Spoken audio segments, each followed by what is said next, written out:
with us in just a moment. We begin, however, with a look at some of the top headlines at this hour. The coronavirus took the lives of another 1,300 Americans just yesterday. That is the largest daily death toll in several months in our country. Over 151,000 Americans have now died from the virus. Another 4.4 million have become infected. One of those infected, Texas Republican Congressman Louis Gohmert, seen here during yesterday's House Judiciary Committee hearing with Attorney General Barr. NBC News has learned that Gohmert, who has refused to wear a mask, tested positive this morning just before he was about to travel on Air Force One with the president to his home state of Texas. This comes as the New York Times obtained a federal report showing that 21 states now have outbreaks serious enough to put them in what the feds call the red zone. Except for Vermont, every other state is in the yellow zone, which means they're at risk for another outbreak. NBC News has learned the White House plans to ramp up public health messaging aimed at those states, encouraging people to wear masks and avoid crowded bars and restaurants to help stop the virus from spreading. But the president seemed to step on those efforts last night when he urged states to keep reopening businesses. He also doubled down on his support for using the anti-malaria drug hydroxychloroquine as a treatment, even though his own FDA says there's no proof that it's effective. An assertion that Dr. Anthony Fauci made clear during an interview with our friend and colleague Andrea Mitchell.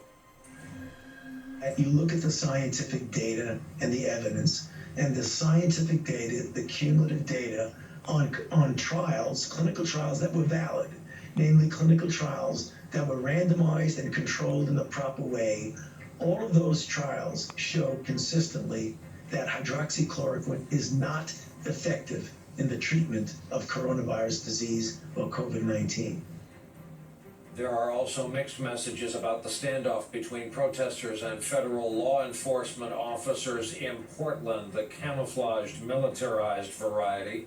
Oregon Governor Kate Brown says the Trump administration agreed to withdraw those federal agents accused of escalating tensions in recent weeks. However, Homeland Security says they will stay in the city until it is secure. We'll have much more on this story as our coverage continues later in the hour.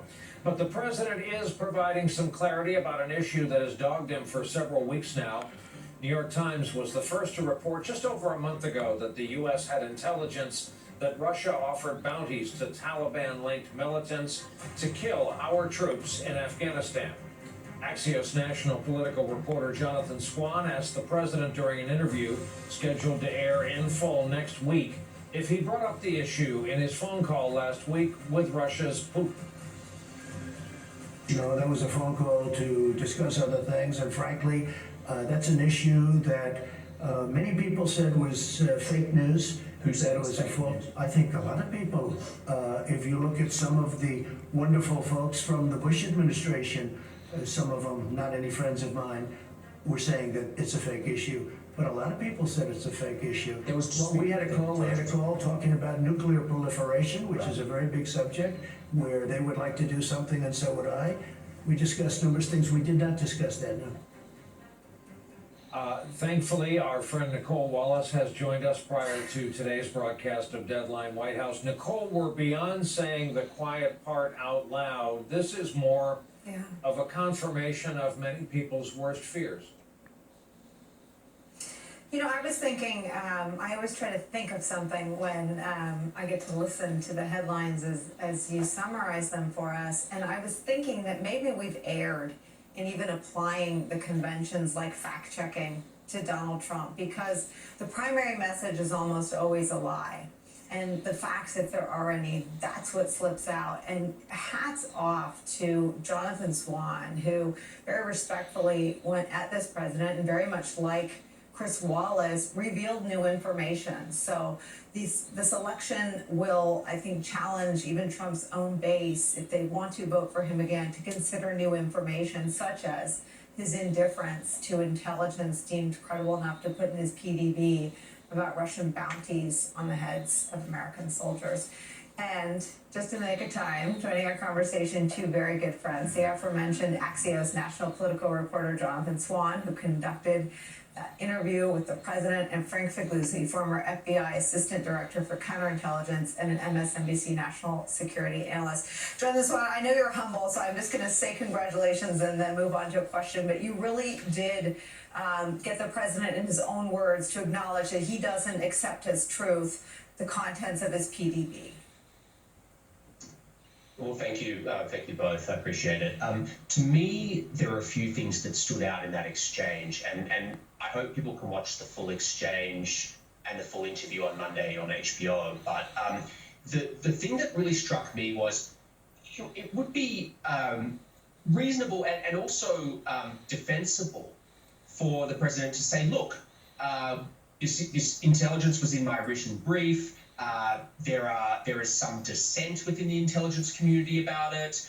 We need to do our due diligence, but it's very worrisome, which is basically the message that's come out of the Pentagon. But what was really striking in that interview is he dismissed it on its face. He was incurious about the intelligence. He said it was quote unquote fake news, which, you know, nobody in the Pentagon at the top level is saying anything close to that. But actually, that was the least shocking part of the exchange. Later, about 30 seconds later, I said to him, okay, fine. You don't accept this piece of intelligence. But the fact that we know, that the US intelligence community knows that Russia is supplying weapons and money to the Taliban, an enemy force that has been killing US soldiers. The fact that your own head of US forces in Afghanistan who worked for you, General John Nicholson, in 2018 said on the record publicly that Russia was doing that.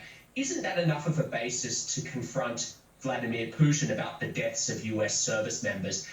And he then, in this very remarkable exchange, says, well, we armed them too. And he's referring to the 1980s. And I sort of said, well, what's that got to do with anything? And then he says, well, I haven't really heard this. And then he takes a shot at Nicholson. And then he says, it just hasn't reached my desk. I heard it from somebody, but it hasn't reached my desk. It was a remarkable, and it takes a reasonable amount for me to describe anything these days as remarkable. But this, I think, fits that category. It had an echo of his claim to Joe Scarborough, I think, during the election that or maybe it was Bill O'Reilly, I think it was Bill O'Reilly, we're killers too, when O'Reilly challenged him and said that Russia kills dissidents, they kill journalists. Let me play, though, the exchange you just described, Jonathan. It's well known in the intelligence community that they're arming the Taliban, Russia. I don't know, when you say arming, is the Taliban paying or they... Russia is supplying weapons and money to the Taliban. I have heard that, but it's never, it's never reached my desk. I mean, he said it on the record when he was in... Hey, Russia doesn't want anything to do with Afghanistan. Let me just tell you about Russia. Russia used to be a thing called the Soviet Union. Because of Afghanistan, they went bankrupt. They became Russia, just so you do understand, okay? The last thing that Russia wants to do is get too much involved with Afghanistan. They tried that once. It didn't work out. Jonathan.